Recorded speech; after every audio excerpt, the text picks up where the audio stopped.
kayfabe was a way to show respect to the audience and respect your own business. It was a way to protect it. But to be the man, you gotta beat the man. And I'm saying, we are the generation that you make your rules and we will break them. Give the people what they want. Ladies and gentlemen, heels and faces, casual wrestling fans, and all you smart marks, I am Mr. Richie Moon. And I'm Kayfabe AJ. And this is the Kayfabe Livecast. The podcast. Or is it the Kayfabe Podcast? Or is it the livecast that's the podcast? You know, like I said before, they asked me, is it the Kayfabe Livecast? Or is it the Kayfabe Podcast? And then I say back to them, is it the Bucks of Jericho? Is it the Y2 Jackson? Is it tomato? Or is it tomato? Or is it nighttime? Is it sky time? It doesn't matter what it is, as long as you know where to find us. Well, since Rock's baby left him, well, he found a new place to dwell. Well, it's down at the end of Jabroni Drive.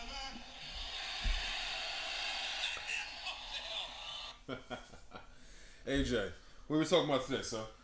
Today we got the top 5 favorite rivalries. Top 5. Top 5. Yes. Now, these are our top. These are our top 5. We're not saying these are the definitive top 5s. We are saying we these didn't are take a census and voting. And yeah. none of this, but This is our top. top 5 rivalries that stood out to us growing up, or currently, whatever it is. Just the top 5 rivalries that stood out to us. Why? Maybe some highlight matches. We just gonna run them down, same as usual, from number 5 all the way to number 1. Yeah. And I just want to say from the jump, my top 5 easily can shift positions with any spot. I feel they're all good enough rivalries. And I also want to start this by saying every rivalry I mentioned, maybe you should go back and watch it if it's something you didn't watch, or just something you want to retouch on. Yeah. So, I think for my list, I think mine is a lot of classic, a lot of stuff that I grew up on, a lot of stuff that just made me really love wrestling. All the stuff that kind of culminated to this, this podcast kind of happening. So I think it's gonna be an interesting list. All right, let's do a little coin flip. Heads or tails? You have an app for a coin. Yes. God damn it, he has. Yeah, how to do it. I didn't think this was gonna happen. Who carries this show. coins? I know. Who carries coins? Who carries coins? You know what happens when you don't carry coins and you have to have an app to flip a coin to see who's gonna have the top 5 first. You know what? You can't say I rigged it. I can't even put you on the list for that. I can't even because I like it. It's innovative. Cool. It is innovative. I can't put you on the list for that. If anything, like you have a coin. God damn it! Flip the coin. Tails.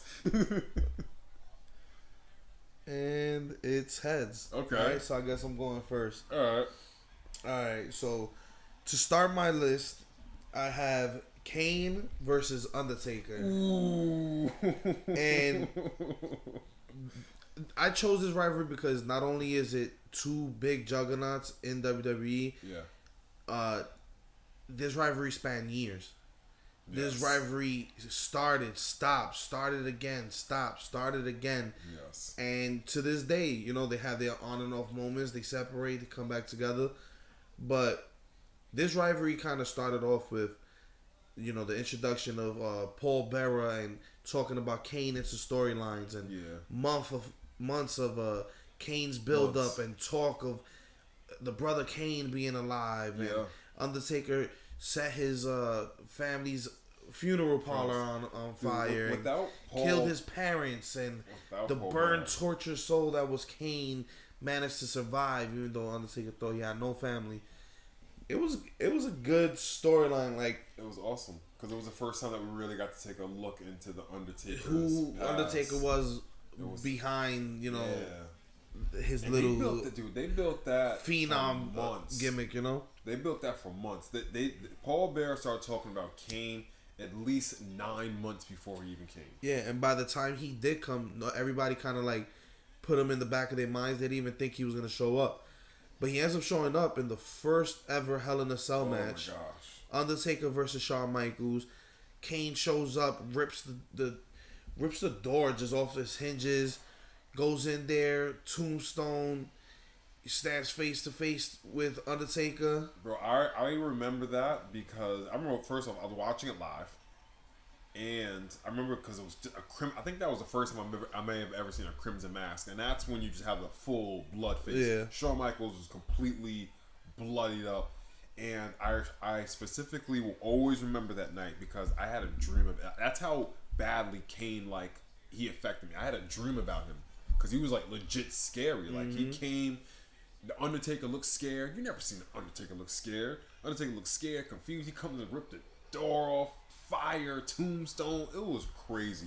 That was actually on my list. That was on my list because that rivalry was. That's why I have a couple backups just in case you chose mine. That rivalry was so awesome. So awesome. The rivalry doesn't just end at the Hell in a Cell with Kane's debut.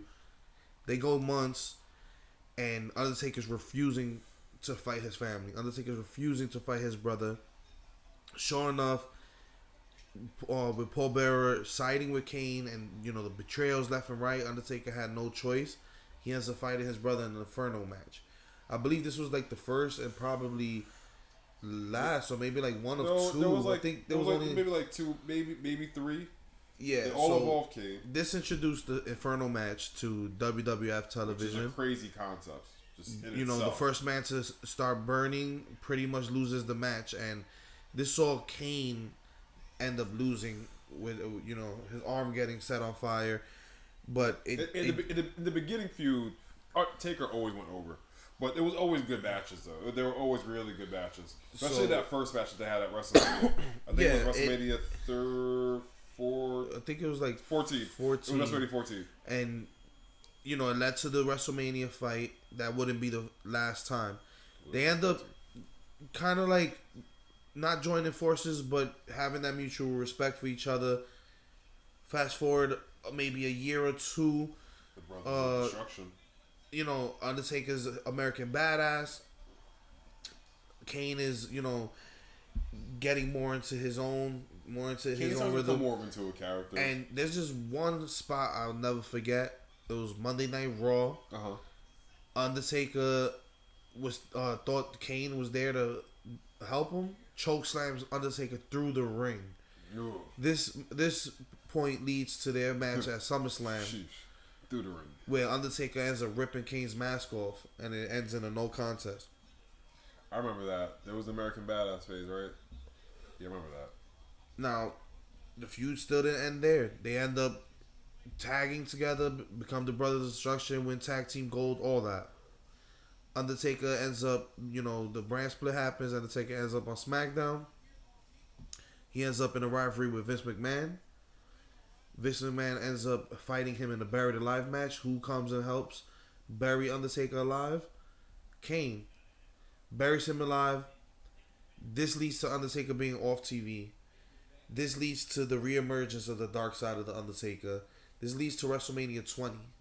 Oh, okay. One of the highlights of this rivalry to me, just the return of Taker. We already had 3-4 years of American Badass. It was, a great timing, and they pulled it off. Kane never really had a definitive win against Undertaker, but just the back and forth, the storytelling, everything was on point, and I'll just bookmark it at WrestleMania 20, because that's where it kind of culminated for me, and that was the highlight of both of them. Kane had his mask off. He was doing this demon destroying people in the back, lighting Jim Ross on fire thing, and we needed the dark side of Undertaker to come back, and he did.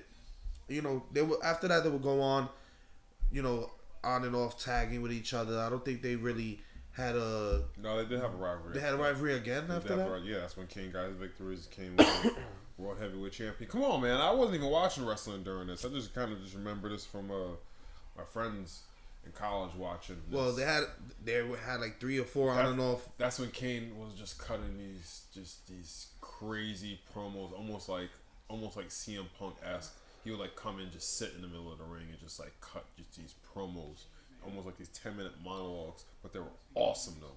They were awesome. So that was my number 5. Like I said, some of the highlight matches was the Inferno match between them two, the match at SummerSlam, the WrestleMania 20 match. You can even check out Buried Alive, Vince McMahon versus Undertaker, and that starts the rivalry. And they had a cool thing leading into Mania too. At the Royal Rumble, Kane is actually dominating. The lights go out, the ring starts shaking. He thinks Undertaker's coming out. Boom, he gets eliminated. The next month and a half, 2 months, he's getting tortured by video packages. The lights going out. The ring levitating on him. It was a good build. You guys need to go back and watch that. WrestleMania 20. That was in 2004. And that's my number 5 pick. So my number 5 pick, I'm gonna go ahead and just say this outright. This to me is the best in-ring match set of matches ever for any generation. Period. At me on it, at Mr. Richie Moon. At me on it, Kayfabe Ave Livecast. At Kayfabe Ave Live or Podcast. At me on it. And I think we all know. I think we all know what I'm talking about. But if you don't know,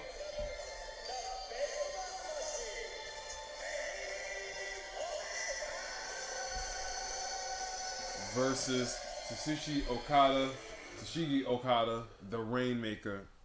Oh, those set of matches, they've had 4 matches. Funny thing is, he almost made my list. Almost made the list? The only reason I didn't put it on the list is because we talk about Okada and Kenny Omega quite a lot, especially that specific rivalry. But that rivalry is one of my favorite rivalries ever. It started at Wrestle Kingdom 11, and that set the wrestling world on fire. Everybody was talking about Omega, Okada going 60 minutes. Definitely got me watching New Japan. That's what really set a lot of people. And I wasn't even watching New Japan then, but I kept hearing about this Okada and Omega match, and I didn't even watch them. I still didn't even pay any attention. Their second match at Dominion was another classic. All these matches like average. I think like if you average it out, there's like 6 stars. That's crazy. The scale's only from 1 to 5, and like the average of the Omega and Okada matches are 6 stars. That's ridiculous. At Dominion, it was another classic and went an hour, and it went to a time draw. It was a 60-minute time limit. Then they wrestled again at the G1 Climax.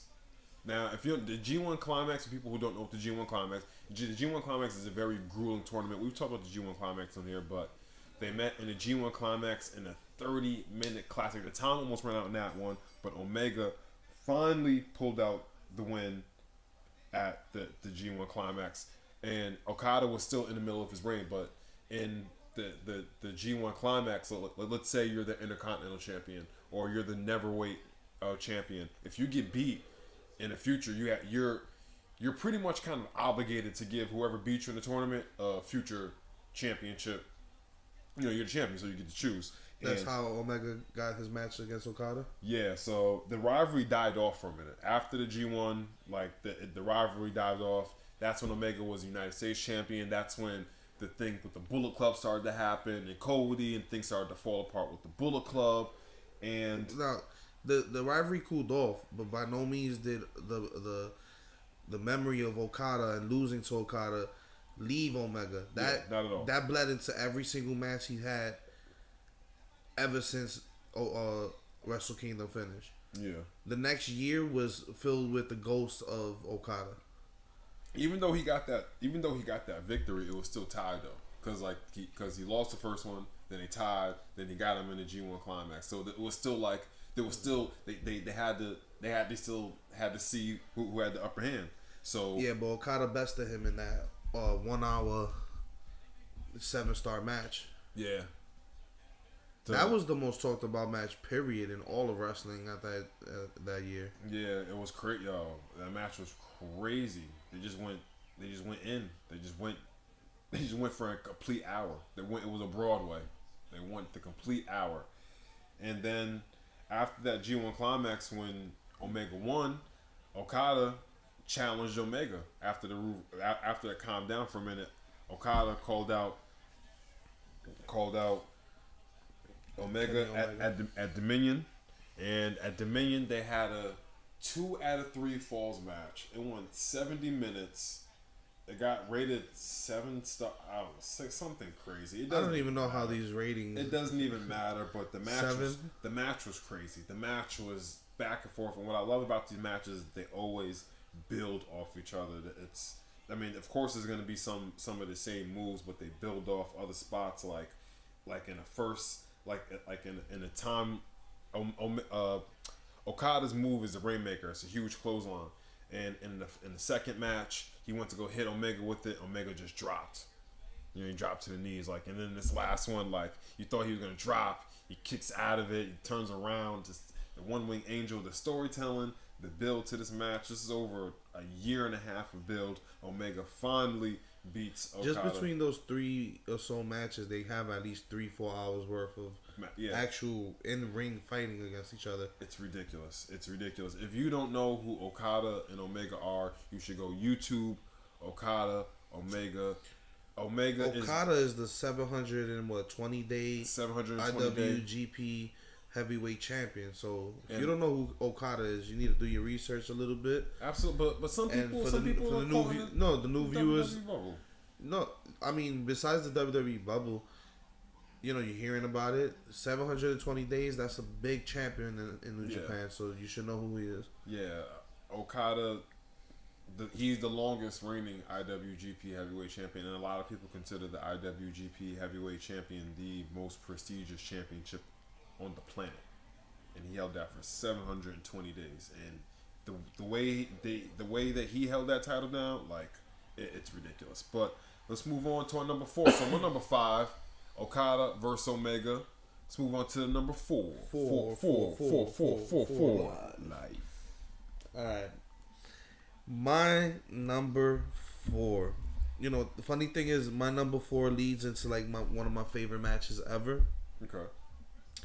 But my number 4 is Chris Jericho versus Chris Benoit. Ooh. Year 2000 into 2001. Okay. Now, Jericho is pretty much fresh out of WCW doing his thing. Benoit's fresh out of WCW. He's doing his things. Came back, with the Radicals. And they're fighting over the IC title. These series of matches, specifically Royal Rumble 2001, the ladder match between them two, instant classics. Yeah. Instant classics. One of the best ladder matches, one of the best wrestling matches all in one. Now, they had a back and forth rivalry going on months. Mm-hmm. The only other person who pretty much took Chris Benoit's attention was Kurt Angle at that time, but Jericho and Benoit for that whole year just kept meeting back with each other and clashing and meeting back with each other. So, leading, a few months after the Royal Rumble, we have Chris Jericho has a match at Judgment Day 2001. Chris Benoit has a match against Kurt Angle. Mm-hmm. I believe it was a 2 out of 3 falls match. I love 2 out of 3 falls matches. At the end of the night, they had a gauntlet match with Chris Jericho joining the gauntlet match, and then Chris Benoit being his surprise partner. Nice. They end up winning the gauntlet match. Winning the titles, the tag titles. I believe 2-3 days later when they fought on SmackDown, they win the first ever Fatal 4-Way TLC match on SmackDown. I remember that. Yeah, I remember Edge and Christian, the Hardys, Dudleys, and Chris Benoit and Jericho finally teaming. So this rivalry came full circle for them. They were fighting over gold. They were bitter enemies, bitter rivals. Turned it into a tag team title run. That title run, actually, them two ended up injuring Triple H. That's when he tore his quad. Oh, okay. They kind of like dismantled the power trip. Yeah. Jericho, later that year would go on to do big things. I think the next WrestleMania, I believe, he became undisputed champion and all that stuff. Benoit took maybe 2 years more after that, but that whole set, go see Royal Rumble 2001, the ladder match for the IC title. 2001. Go see TLC 3, SmackDown. I forgot what month, but it was in 2001. The SmackDown right after Judgment Day. Yeah. Those two matches will show you the growth between them being enemies and them being able to be tag team champions together. Nice. So that's my number 4, Chris Benoit versus Chris Jericho. My number for life is The Undertaker versus Shawn Michaels. Ooh. Now, The Heartbreak Kid. I grew up on The Undertaker versus Shawn Michaels. I mean, The Undertaker, I think their best match happened at WrestleMania 25. But if you go back and watch their matches like back at In Your House or Bad Blood, their rivalry goes back decades. How smooth they used to move in the ring. If you go back, We're talking to about 90s, 96, you 95. You're talking about if you're talking and about they're 90, still fighting in 2018. If you're talking about 96 or 96.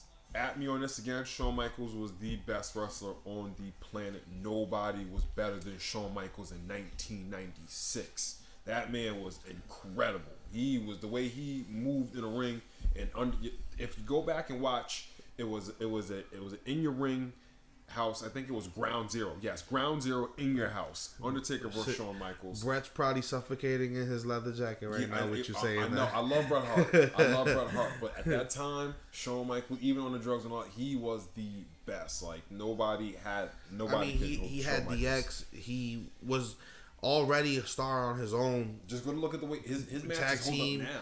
Greatest tag team with him and Marty Jannetty being the Rockers, leading into him, being the Heartbreak Kid. His lead up with Diesel and him becoming World Heavyweight Champion. Then Diesel leaves to WCW. He ends up doing his thing with Triple H, forming DX. Before he was on fire. Before that, he had that classic Iron Man match with my man Bret Hart. I love Bret Hart, man. But during that time, what's funny? That was like one of the best matches that I had to go back and see. Like that I heard about, and I was like, yeah, I have to go back and see. Some people don't like the pacing of it. Oh nah, it was amazing. But it's you're getting one pinfall in an hour. That was pure wrestling. Pure wrestling, and that's what made me understand wrestling psychology. Because that was my first WrestleMania, and I was a little kid. You know what I'm saying? This is WrestleMania 12. We're going to WrestleMania 35, and when I'm talking about watching WrestleMania 12 live, you know what I'm saying? Like that made me understand wrestling psychology. That match, because I mean, it's that match is wrestling psychology. You should go back on WWE Network, watch Shawn Michaels, Bret Hart, WrestleMania 12. But back to Undertaker and Shawn Michaels. They had so many classic matches, and it's I promise you, I swear to this, the way that their match ended at WrestleMania 25, that's the way I like. Kind of like as a little kid, kind of like fantasy books, like how their match would go. Because for a while, like they kept Shawn Michaels and Undertaker like apart.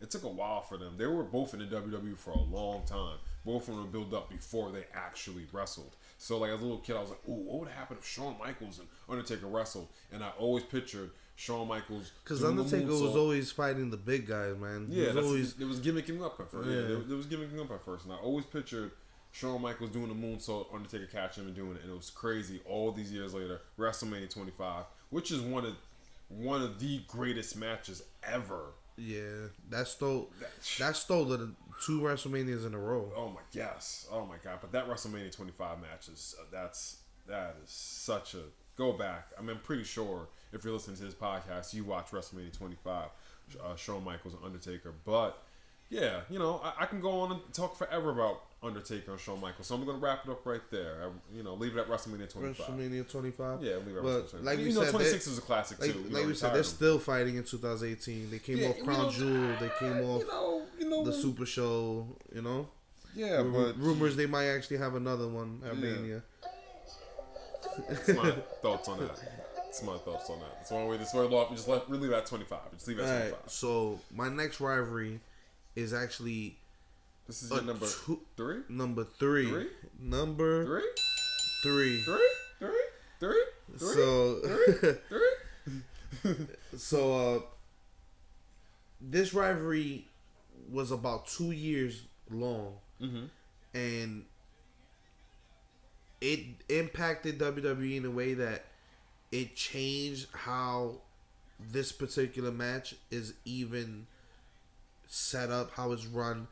This created a pay-per-view. Yeah. This solidified the legacies of 3 tag teams. 3? And I'm talking about Edge and Christian. Yeah. Versus the Dudleys. Versus the Hardys. Are you talking TLC? TLC. AJ, are you talking about TLC? Are you talking about tables, ladders, and chairs? Is that what you're talking, huh, AJ? That definitely was the brainchild of these 3 teams, but it was just everything building. Like, the tag team division was lacking at that time. Let's be honest. Absolutely. And we're going into a match with the Hardys versus Edge and Christian, going for Terry Runnels' manager contract. Yeah. This ladder match, I remember that. Yeah. was the first tag team ladder match in WWE. And they had the money. They had the bag of money. Wow, what for? That's like that Jeff literally had to grab it and like could have injured throw himself. his body, so I could pull off. Yeah, what foreshadow? Because of Money in the Bag. Before this match, the only match that compared to in ladders was Shawn Michaels versus Razor Ramon. Yeah, that was the only thing you could compare. Were you going to say Triple H versus Rock? Yeah, that was a good one. That was a really good one. That was a good one, but Shawn Michaels versus Razor was the innovation. Everybody always thinks about that. This brought the ladder match to new levels, period. Nobody saw a ladder match this way. Nobody saw a tag team ladder match this way. Innovative as hell. They started like putting the Hardys versus Edge and Christian, and then the success of that led to the Hardys working with the Dudleys and Edge and Christian working with the Dudleys. And the Dudleys bringing in the tables and having crazy table matches. Tables, ladders, this ends chairs. up leading up to WrestleMania 2000 with the Triangle Ladder match. It was supposed to be only a ladder match. It became all-out, like, wrecking. Yeah, because wrecking ball. Edge and Christian always use it. We always use the chair with like the concerto. The Hardys had the ladder. The Dudleys had the tables. Get the tables. And we're talking about Jeff Hardy swanton off of the doorway of the arena through, Bubba Ray on the table. Like, how did he do that bump right there? Like his tailbone, like ridiculous. He jumped off of what was it, like a 15-foot ladder? It's probably higher than that. That ladder was like humongous. That ends up leading into, that was WrestleMania 2000. Yeah. 6 months later, the build-up still between the 3 teams leads to TLC SummerSlam. Yeah. That's one of the greatest like hardcore matches I've ever seen. And they do all that hardcore stuff and they still manage to tell a story. And not have to like cut each other open and bleed everywhere. They need to. Oh my gosh, those bumps you take through the tables and chair shots. And this is back when they're doing unprotected chair shots, the headshots. Oh, nothing like this was seen. I don't honestly. ECW was violent and it had a lot of shit, but I don't even think they pulled off any type of match like TLC, SummerSlam. Yeah, not like this of 2000. Like it may have been more hardcore or whatever, but not.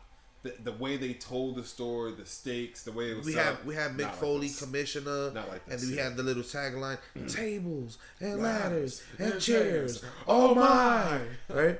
Love Mick Foley. And right here at Kayfabe. Yeah. So this TLC match, again, it was 6 months after the Triangle Ladder match. The Triangle Ladder match was a couple months after the first ladder match between Edge and Christian and the Hardys. Yeah. Now, fast forward 6 months after SummerSlam, we have TLC 2, WrestleMania 17. That was, and that's arguably. If I thought the first fucking match was the best shit I've ever seen, part 2 topped it. Now you throw in Rhino, you throw in Lita, you throw in Spike as the East team's managers. Yeah. Everybody had a spot, and they turned up the violence. I'm literally like replaying the Like match the spots online. in your That's why I'm like looking up Bubba like Ray that, falling like, off the ladder, going through 4 tables. Oh my gosh. Now, There's it doesn't many end table there. spots. So It many does table not end spots. there. With the tables, ladders, chairs. Oh my. You fast forward to after Judgment Day, which is about 3-4 months. Yeah. After WrestleMania, we have the third TLC match on SmackDown, where Chris Jericho and Benoit, my previous rivalry pick, they had again. See what you did there. They had again the third TLC match. This creates the TLC match period as a go-to match. We end up getting about 9 TLC matches before it becomes its own pay-per-view. You gotta say it's a bloody pay-per-view now. And now it's a every year thing. We've had, I believe since about 2009, we've had TLC pay-per-views. Probably. And we're in 2018. So the legacy of this rivalry and the way it impacted not only the way we see matches, but what we can innovate. WrestleMania 17, TLC 2, the first thing people think about is Edge spearing Jeff Hardy hanging off of the belt. Gosh. And he DDT'd himself at the same time, really. Yeah, like that's maybe one of the most classic spots ever. So they're gonna play a lot of They're history. gonna play that forever. They're gonna play that spot. This forever. honestly, if it wasn't for these matches that the Hardys, Edge and Christian, and the Dudleys have, we would not have as much good content out of the Attitude Era that even makes like a network possible. Absolutely true. And absolutely true. These are the matches you use the network for. Go back. Yeah. You want to see? I forgot what pay-per-view it was, but the Triangle Ladder match. You want to go see the first TLC at SummerSlam 2000, second TLC at WrestleMania 17, the third TLC, the SmackDown after Judgment Day, and then just anything with Edge and Christian, the Dudleys, and the Hardys was instant classic, instant gold. That's my number 3. Number 3. Oh, I guess it's time for number 3.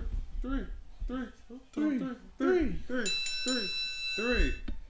And my man makes the list again because he's just I actually before I get to my number 3, and this is all going to connect to my number 3. I'd like to read something out. If we have any lady listeners out there, just wanted to let you know, ladies, if he thinks he's cute, knows he's sexy, has got the looks to drive the girls wild, sends chills up and down your spine, he's not your man. He's the Heartbreak Kid, Shawn Michaels. And he is my number 3. Him and Bret the Hitman Hart. Ooh, WrestleMania 12? WrestleMania 12 and Iron beyond. Man match? WrestleMania 12 Iron Man match culminating all the way at Survivor Series to the Montreal Screwjob. The biggest controversial ending to a match in over. Even though they wrestled before WrestleMania 12. They wrestled no, before of course, that. but actually, speaking of ladder match, connect it all the way back to ladder. Those two were the first to have a ladder match in WWE, and Bret Hart was the one that brought the ladder match to WWE because he used to be up at Canadian Stampede, where he's Canadian, obviously. If you don't know that, Bret Hart's Canadian. You know what? Since I just need this is my one per show. If you're listening to this podcast and you don't know for some reason that Bret Hart's Canadian, you know what happens? I'm like, going to use a soundbite. You just made the lists. Anyway, bringing all this back. Bret Hart versus Shawn Michaels was like, we were having a conversation about how the other day about how like the art form of wrestling these guys, for me, I think not even just for me, for everybody, for the new generation after the Hulk Hogan phase and all that, these were the two guys that changed wrestling. They changed the way that main events can be. They changed the way that main event guys can look, because Shawn Michaels and Bret Hart weren't huge Ultimate Warrior looking guys. These guys they weren't average looking by any means, but they didn't look like Hulk Hogan and Ultimate Warrior. So their look, the way they actually wrestled in the ring from bell to bell, their characters were completely different. And then their rivalry, it went from completely professional guys that respected each other to having major heat in front of the camera, in back camera, and backstage fighting. Everybody knows everybody knows the story of the Montreal Screwjob and what led up to that. I don't have to explain that. We're not here to talk about that. Question, side note, do you agree with Vince? I do not agree with Vince, because Bret Hart was secretly videotaping it, and Bret Hart tried to give so many different scenarios where, like, well, Vince didn't believe that Bret was gonna, like, he thought he was gonna do a laundry place, like, leave with the title and, like, go off to WCW. I don't understand why Vince would think that when both of them are described as been like a father-son relationship. Bret Hart in so many different scenarios, like, yo, this is the way we can do it. This is the way we can do that. Bret Hart ultimately wanted to win the match, next night on Raw, give the belt off, and boom, he go off.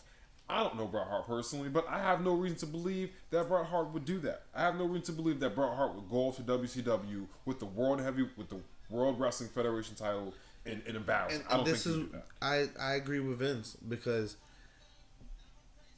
it already happened. Exactly with Alundra Blaze. She threw the title out in the garbage on WCW. He didn't have that type of relationship with Alundra Blaze. If Bret wasn't thinking in that level, Bischoff was. And Bischoff would have got the pettiness out of him. But here's the thing. And Bischoff would have probably spun it like, hey, we have the real heavyweight champion. Vince was helping that whole deal out with Eric Bischoff and all that. It's not like it was like behind his back. Vince was helping him go to WCW. So that's why I was just like, it's the way Vince and Bret described the relationship then as like again, a father and Bret, son. So I mean, think about it. You have every wrestler gives like their just due to other people, and they usually take a loss before they go to another promotion and stuff like that. But it was personal with them. He wanted to win. He was kind of arrogant in that. He didn't want to lose in Canada. He didn't want to lose in Canada. It happens. Here's the thing, and I hear that, but listen, Roddy Piper didn't lose at all. Period. Go look it up, people. Go look it up in WWF. Go look at how many times Roddy Piper lost. Go look it up. We just leave it at that. Just go look it up. So to not give Bret that in Canada, and I understand there's arguments from both sides, but I was just like, I feel like they should have just like let Bret do that. Like, I don't feel like the Montreal Screwjob should have ever happened. But who knows? Maybe Kevin Nash is really right. No, I don't think that's right, because I feel like that caused Bret a lot of things that happened. Like, you can see, like, from his documentary, that Bret like really regrets that entire thing. He regrets, like, he ended up spitting Vince in the face, leaving WWE. Air quoting WCW in the middle of the ring. He gets injured by Goldberg. Punches Vince in the face. Gives him a shiner in front of Shane. Goes to WCW. WCW goes to shit. Don't know how to book him. I want a fantasy book Bret Hart going to WCW one day. Gets injured by Goldberg. Has a stroke like 2-3 years later. Like, a lot of everything went down. Yeah. As opposed to if he would have just stayed there. Who knows? Just took some time off. But you know what? We might have been seeing Bret Hart wrestling. If you think about it, as you say that Bret saw Vince as like a father figure and stuff like that, but that's why people like Shawn Michaels and that's why people like Undertaker, they have the respect they have, because they all were teased and enticed and was told to go to WCW, make the big bucks, and they stood out of pure loyalty. But here's the thing. Here's the twist to this. Vince wanted Bret to go. You know why? Because he signed him to this big contract, the amount of money that he really didn't want to pay him. I mean, Vince straight up said it at the time. I can't pay you that. Yeah, just like, you can just.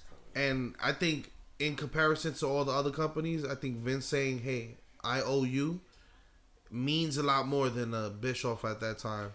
Absolutely. Or a Paul Heyman at that time saying, Absolutely. I owe you. I wish Brett would have stayed. I wish he would have just took some time off and just left. Yeah. Because, oh, God. Not only that, Brett in real life was upset with the direction WWF was going. If it was under Brett's vision, we would have never had Attitude Era. Yeah, that's true. He didn't agree with anything the Attitude Era provided. So I'm pretty sure he wasn't mad with the Attitude Era money, though. well, you know. Pretty sure he wasn't mad about it. And he loved being the Canadian hero. That was an awesome time when he being. Which match would you say was the standout? Was it the WrestleMania 12 match for you, or was it the Survivor Series, the screw job in Montreal? It would have to be the WrestleMania 12. That one that holds a personal place because it's my first WrestleMania. The Survivor Series was so much more heat and more visceral. Nobody. Oh my God, they hated Shawn Michaels after that. Yeah, it was. Shawn Michaels. It took like 10 years plus. They still boost for Shawn Michaels to get any type of play in Canada. If they do an event to this day in Canada right now, Shawn Michaels comes out, I guarantee you're gonna hear a thing of boos. Guarantee you're gonna hear a thing of boos, just because. But yeah, that was my number 3. Let's move on to your number 1. Two. Sweet. My number 2 is Rock versus Austin from WrestleMania 15 all the way to 19. Now,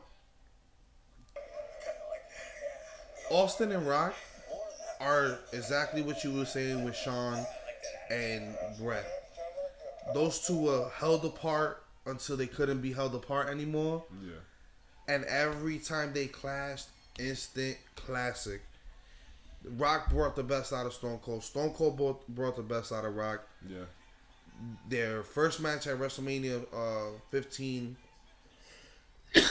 only like lit a fire for the Rock and lit a fire for that rivalry. At that time, you saw it building. Like, Rock was coming up in his Nation of Domination stuff, and he was finally finding his place as, you know, the people's champ. And he was, you know, even being teased for like a Rumble win, and Stone Cold ends up winning it. There were the last two in that There was a lot of like teases, like they were both gonna be the next. Like, well, Austin was the current, but that Rock was gonna be next, and that rivalry was gonna happen. Once Rock turned heel, that's when.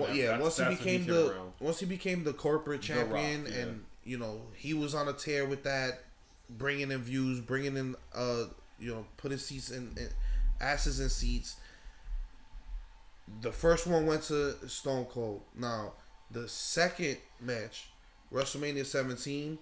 Probably the greatest WrestleMania of all time. The greatest WrestleMania of all time in my book. That was my first live watching, like, while it was happening, WrestleMania. Ooh, what a WrestleMania to come into. And every single match was great. But this match in particular stole the show. It was the main event. Bittersweet when you look at it. The build up to that match alone. One of the best build ups. Throwing Deborah, Austin's wife, in the mix at that time. Forcing him to be The Rock's manager. They didn't need that though. That interview with JR, with Rock and Austin, and you could just, like, it felt like a boxing, like, interview. Like, this was a clash that everybody was gonna see. They had the Limp Bizkit, My Way music to the promo. That build up was amazing. I mean, nobody, like, I mean this, like, WWE puts video packages better than anybody on the planet, and that's competing with, I mean, literally anybody on the planet. Yeah, so I'll put a WWE package. Going into this one, they were both baby faces. Yep, baby faces. They were both baby faces. But when you watch it back in hindsight, you can see the hints that Austin is turning heel. You can see him. He said, "I'm going to do anything." He said, "I'll do anything." Yeah, in the promos, he definitely was. Said, I need this more because he did. He needed that. That's when he was coming back from injury. The Rock was like, "I'll shed every drop of sweat, every ounce of blood." Like, it just that whole intense. It was intense. To a point where people even ask, like, people ask Stone Cold in this podcast, like, was that a shoot? because you guys were just like, Yeah. you guys were just intense. Like, nah, man, it was the moment. Now, once again, Rock walks in as champion. He beat Kurt Angle at No Way Out. Austin beat Triple H. Was having a crazy rivalry with Triple H. He won the Royal Rumble and earned his spot. But at that same No Way Out, one of the best matches. Was that his third? 2 out of 3 falls with Triple H. Third Royal Rumble that he won? I think that was the third one that he won. I think so. Third. Yeah. That'll be his last Rumble. Yeah. And he eliminated Kane and The Rock at the end. Yeah. Who wins 3 Rumbles? So Rock comes in as champion. Austin, comes in. They have a crazy match. For the first time in history, Austin sides with McMahon. McMahon ends up handing him a chair. He ends up whooping, The Rock's ass. Funny enough, we should have knew something was gonna happen because in the beginning of the match, out of nowhere, all of a sudden it was no disqualification. Yeah. No holds barred match. So funny thing about this match is that Stone Cold forgot his vest, so he had to come out with a T-shirt. That's why he came out with a T-shirt. He forgot his vest. Yeah, so Rock ends up losing that one. Now, Stone Cold. Fast forward to WrestleMania 19. The Rock is doing his Hollywood thing. He's already acting. He actually, after that loss, he ended up doing the Scorpion King. And then he ended up going against Hulk Hogan next year. Yeah. And the year after that. So, leading into this one, now Rock is the heel. Austin, there's no title on the line. It's just straight up, you beat me 2 WrestleManias. I need to have this win. Yeah. And Rock went in with the attitude like, I need this. You don't need no more build. than anything. You don't need any build for The Rock versus Austin. It's The Rock versus Austin. Period. That's it. WrestleMania 19. There's a lot of good matches. Oh man, that WrestleMania 19 card was stacked. You had Shawn Michaels versus Chris Jericho, Kurt Angle versus Brock Lesnar, yeah, Stone Cold versus The Rock, Booker T versus Triple H. Boo Triple H for that match. This match, WrestleMania 19 versus Rock, this will be Austin's final match, his retirement match. That he did not make a big deal out of because he wanted to protect the business. Because he put the business over himself. You know this match was great when my father at the time did not even care nothing about wrestling. He actually was glancing it and comes back and tells me, "Did you see WrestleMania last night?" I'm like, "What, you asking me about WrestleMania?" Like, and he's like, that Rock versus Austin match was awesome. Like, I had to stay and I was glued and watched the whole thing. Like, Rock ends up stealing Austin's vest. They're trading like they're each other's signatures and finishes, and then at the end of it, it just solidified everything that they've been through with each other in their career. You could see Rock tell Austin, "Thank you." Like, hit him with 3 rock bottoms. You have to take him out 3 rock bottoms. That rivalry, hands down, one of the classics. Like, you could compare this to any like classic match ever in any sport. That rivalry. Austin versus Rock, go see that. All 3 I do think their best match was WrestleMania 17 at the end with the screw job, but that was fitting. I love the fact that Austin, because he could have, if Austin would have said that was retiring, that would have been the main event. They would have bucked tradition. Now they buck tradition, but that would have been tradition. The Rock versus Stone Cold went on last. It would have been a big, huge deal. But he wanted to protect the business. He wanted the wrestling to keep going. So Stone Cold, arguably the greatest wrestler of all time, the biggest face of all time, quietly retired because he wanted to protect the business. Yep. So God damn it. That was, I mean, Rock and Austin would be on anybody's top 5, but it couldn't. I literally had on my list Rock versus Stone Cold, and I had / Triple H just in case you picked it first. Yeah. Because how could you not put that on? You know what I'm saying? Like, so that was my number 2 pick. Funny enough, like I said, any of these picks could go interchangeable. That's why I'm literally just naming them. My only intentional number pick was number 5. Omega versus even though in ring I feel like that's the best thing ever, but just as far as legacy, that's it hasn't reached that status yet. But I'm gonna go with Stone Cold Steve Austin. What? I said Stone Cold. I said Stone Cold. I said the rattlesnake. What part of Stone Cold don't you understand? Anyway, Stone Cold versus Triple H. Oh man, like I love Stone Cold versus Triple H. That was another rivalry that was like 2 years long. There was this one particular match I can think of. Their rivalry goes back. I mean, because these guys back to when Stone Cold was a ringmaster and Hunter Hearst Helmsley, then Triple H and Stone Cold. Then it was the first incarnation of DX, and their rivalry. These guys been pedigreeing and Stone Cold stunning each other for now. Let's get into it because we got a lot of good things coming out of the Triple H versus Stone Cold rivalry. Now, Stone Cold ended up getting injured. Yeah. So the way they wrote him off was. Are you talking about the I did it for the Rock one, or are you talking about our Owen Hart? When he got injured with Owen Hart? Yeah. Are you talking about? Well, yeah, that led into him needing surgery. Yeah. I mean, I thought you. Are you talking about? Are you specifically talking about? You're specifically talking about I did it for the Rock, which really pisses me off. I did it for the Rock. Yeah, sure, you darn wearing fatty. But I'm pissed off still at WWE for, you know what that main event of that night was supposed to be? Triple H versus The Rock versus Stone Cold Steve Austin. Damn. Never got that match. And they knew it wasn't going to happen, but they promoted it anyway. But Stone Cold was injured, so obviously it couldn't happen. That's when he did it for The Rock. Oh, the night he got hit by the car. That was the supposed main to be event. the triple threat. It was No Way Out. Yeah, that was the main event for that. Wow. We never got that match. They probably did it on house shows, but as far as like a big pay-per-view, I don't think we ever got Stone Cold. Somebody please correct me if I'm wrong. Stone Cold versus The Rock versus Triple H in a three-way match. That's, oh my, come on, that's arguably. But anyway, I can remember one particular match. I mean, I can remember many. My favorite match was Stone Cold Steve Austin and Triple H comes at the St. Valentine's Day Massacre in a three stages. They didn't even call it 2 out of 3 matches. No, that was No Way Out. No Way Out 2001. Yeah, sorry, I said St. Valentine's Day Massacre. 3 stages of hell. 3 stages of hell. First match was a regular match. Second match was a hardcore match. Third match was a cage match. Oh my god, that was my favorite Stone Cold versus Triple H match. Period. Yes. Period. Yes. In anything they've ever done together, that was my favorite match ever with them. And these two were just going. These two had a heated rivalry. This is after they. This is. I'm pretty sure this was the breakup of like the tag team. Weren't there a tag team before? No, they became a tag team after. They became a tag team after this. Yeah, because No Way Out, and then right after that was WrestleMania with Stone Cold's heel turn. Backlash.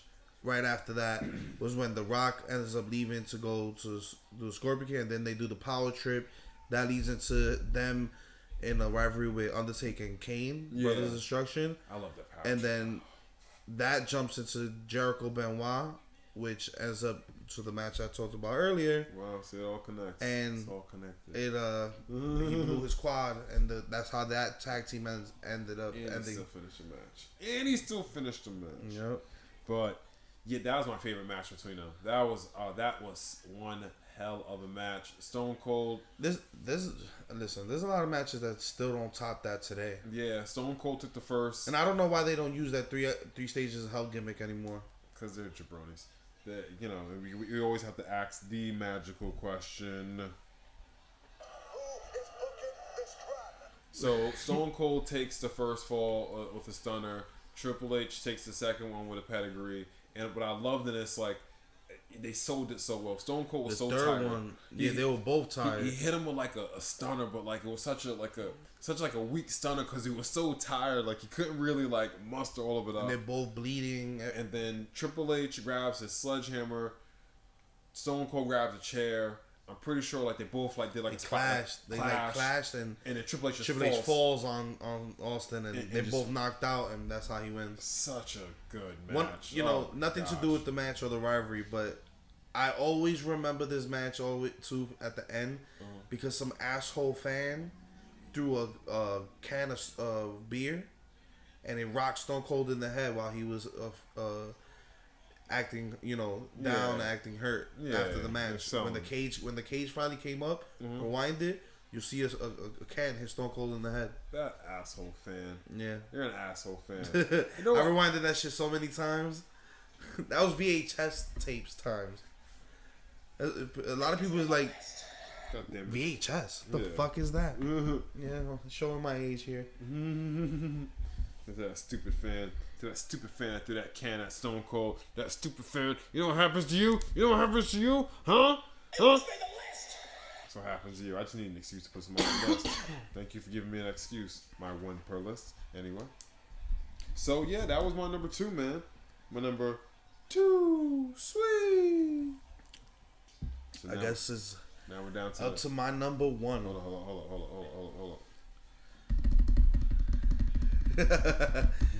Number 1. One.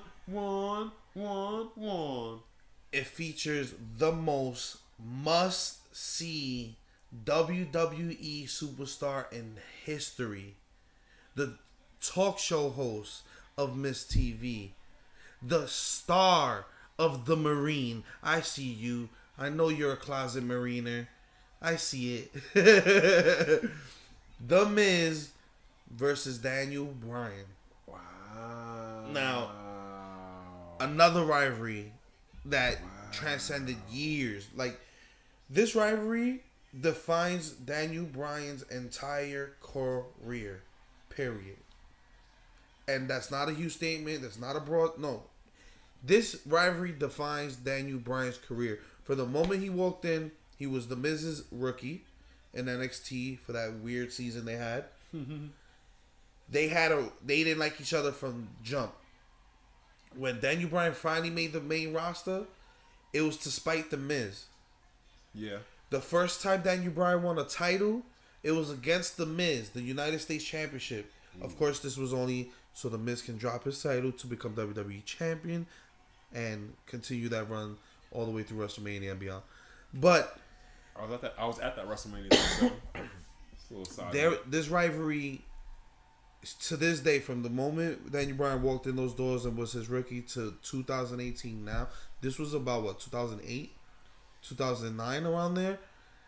I don't know. We're talking about 10 years of them going back and forth. And even now, with Daniel Bryan's return, I've said it, Miz has carried Daniel Bryan his entire return from injury. Until this new heel turn he's doing now, but they're still in rivalry right now.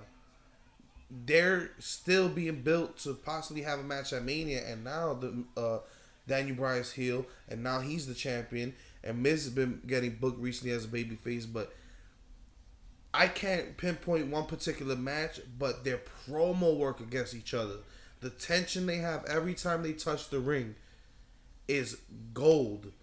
When Daniel Bryan was injured and he couldn't wrestle anymore, that rivalry didn't end. Oh my god. The character didn't stop. Talking smack. The Miz proved himself to the people who used to doubt the Miz, to the people who used to overlook Miz or think he was corny or couldn't wrestle as good as others or whatever. They stopped. They listened. And that was because he was going passionately against Daniel Bryan. This rivalry could be real life. That's how much it feels real. It feels real as hell. Yeah. And the way they're booking it now, well, not necessarily booking it now, but the way it can be booked now could really be very, very interesting. They even have their wives fighting each other over this rivalry. And like, it's been entertaining. It's some of the Miz's best work ever, and this rivalry elevated Daniel Bryan. And Daniel Bryan is a huge figure. He's gonna be a future Hall of Famer. He's definitely gonna be, as well as the Miz. But he's definitely became something huge. His yes chants are the what chants now. Yeah. You know, the yes movement and the fans that he had. Miz helped boost his career. And they keep each other there. They keep each other hungry. And this rivalry still has not ended, so I can't even give you a close on it. Yeah, but it's been about 10 years. Been about 10 years. And I can't pinpoint a match because it's been so much. But I would say go back and watch Night of Champions. Miz versus Daniel Bryan. I believe it was 2006 or 2007. That long ago? I don't know if it was that long. I mean, it might be. I don't know if it was that long ago. That's pretty long ago. Wait, what year was let me see. What year was WrestleMania 27? Maybe like 2004. Maybe like 2010. 2000. Yeah. 2010 because WrestleMania 20 was 2004. Yeah. Add 7 years. 27 was WrestleMania 27 was 2011. So yeah, maybe like 2009, 2009, 9ish, 10ish, 2010, around there. Yeah, that's so definitely just go back and relive some of their moments. They actually have their greatest, like some of their compilation of rivalry against each other on the network and everything. Yeah. So that's my number one because right now I think they're gonna go down as big as Austin versus Stone Cold, or probably bigger, just as long as they kept up this tension. They have never did a reconcile storyline, nothing. Bro, they've been at each other's throats from day one. They still need time. They still need time, and you know. Well, we'll see at Mania. We'll see if we'll get that match at Mania. It depends how the booking is. Because if this WrestleMania isn't Daniel Bryan versus The Miz for the WWE title, you know what I'm gonna ask, right? And if they don't book it, dumbass, you dumbass, you're a dumbass, such a dumbass, you're an ass. Hey, that's I can't call it. And that's my number one. So number one, my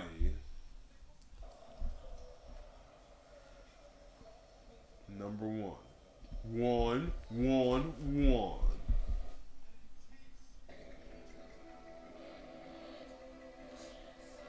Oh, I already know.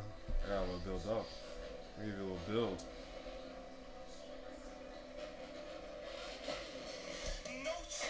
I mean, I feel like I'm going so cliche.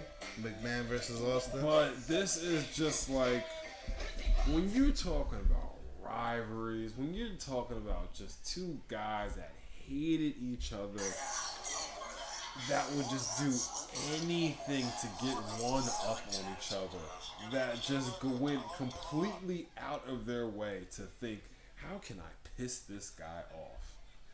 It's McMahon and Austin. And you know what the funny thing is, before I even get into the rivalry, these guys together, McMahon and Austin together, gold. Are gold. Alright? These are spear fingers. These are gold. And guess, for podcast listeners, I just did to bring it on. That's what I just did. Because those two together, especially you throw a little Kurt Angle in that mix. Oh my! Listen, you just get just and they've had phases too. Disgusting amount. Because even when Austin kind of sided with Vince after WrestleMania 17. That was some of the most funniest work I've ever seen Austin do. We're hugging McMahon and all this. Let's set the scenario, okay? We have Austin being champion, Kurt Angle, Olympic gold medalist, WCW breathing down the neck with an invasion, ECW, and what you want to turn into Raw to find out is what Kurt Angle, Steve Austin, and McMahon are gonna do backstage. It was just like. Yeah, it was just like that was like a big reason to tune in at that point. But that rivalry.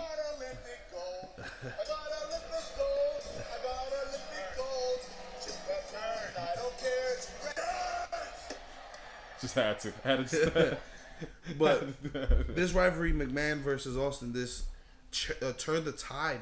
For WWF, yeah, they probably would have never beat WCW if McMahon never went against Austin. And let me show you how crazy this goes. So this goes back to after the Montreal Screwjob. You know, Vince McMahon comes out as a character. I mean, you know, Vince McMahon was an announcer back in the day. For those who don't know, but this after the Montreal Screwjob, this is when he came out as a character. Obviously, spit in his face. So it's just like obviously Vince McMahon is more than the announcer. And he comes out. You know, he's the owner. Comes out, and that's when we see Mr. McMahon. And Mr. McMahon is arguably maybe the biggest heel of all time. It's Mr. McMahon. Yep. So, and a really cool thing about this, which I don't understand why, because we're watching something to wrestle with Bruce Pritchard, why because the $1 Million Man was basically kind of like the wrestling version of Mr. McMahon. 'Cause that's what he wanted to be. Why the $1 Million Man wasn't bigger than he was? Wonder why that? Because he wasn't a legitimate boss. Yeah. But that's another conversation for another time. But just just thinking about when seeing McMahon versus Austin was like, you come home from a long day at work, fuck my boss, and you just see Austin stun his boss, and it's like, yeah, more of that. More of that. More of that. I need that. McMahon tells Austin to do something. He does, flips him the bird, kicks him in the stunner, drinks a beer, pours. Man, when he had him in the ring, and Vince thought that Stone Cold had a gun, and he's threatening. He pulls the trigger, and then bang! There's a bang flag, bang 316 flag out the pistol, and Vince McMahon pissed his pants. See, that's the way you do a piss segment. That's the way you do a piss segment. Because when he did it, that was hilarious. Not, somebody just... Man, so many things. The cement trucks. Oh, through the Corvette. Beer truck. Oh, my gosh. Just pouring... The beer bath. Oh. Yeah, just bathing the whole corporation in beer. And I love Vince. Vince, when he's doing it, Vince gets down on the floor and starts swimming. When Vince was in the hospital, God. And he hits him over the head with the... Don't worry, that's circle beer. Hits him with the piss pan or whatever over his head. That sound, that sound is classic. There's non-stop moments with Austin and Vince, and this rivalry again. This rivalry is the reason why WWE even exists today. Yeah. If it wasn't for Austin versus McMahon, we probably would not have the Attitude Era. No, definitely not. Beating WCW. Definitely We probably would have. We probably wouldn't even have the content we have now. WCW probably would have won, and we would have had some garbage. I don't think WCW would have won. WWE would just end up defeating itself.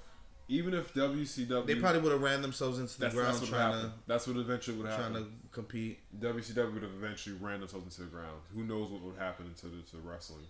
I think Vince would have always won. But, yeah, man, that's my number one. Austin, McMahon. That was our top 5 favorite. Like we said, this is not a definitive... We're not trying to say this is a definitive list. We didn't take a consensus. This is just our personal favorite. This is our top personal 5 favorite rivalries. matches. And share your personal favorites in the comments. Yes, please like, share, and subscribe. Kayfabe Livecast, or it's the Kayfabe Podcast. But now I want to do some quick honorable mentions. Christian versus Randy Orton, the things they had, and during like this 2000 and maybe I have a few honorable mentions. 2011 RVD versus Jerry Lynn. Freaking. I have Triple H versus HBK in I think 2003. Yes. HBK's return to wrestling. That whole build-up story, it was like a glory moment for Shawn Michaels. I have Cody versus Omega for the leadership of the Bullet Club. Ooh. And how that turned out. Yeah. Triple H versus Mankind.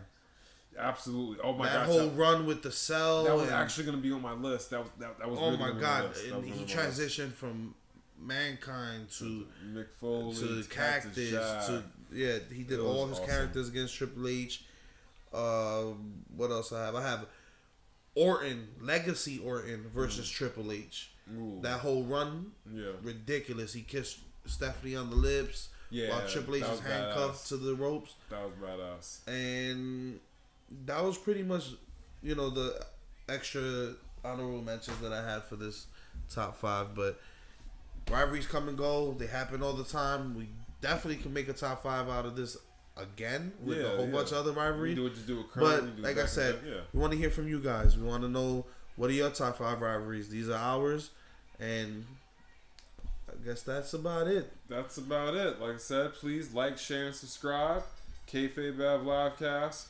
Kayfabe AJ, Kayfabe Focus, Mr. Richie Moon, and Kenny, take us home.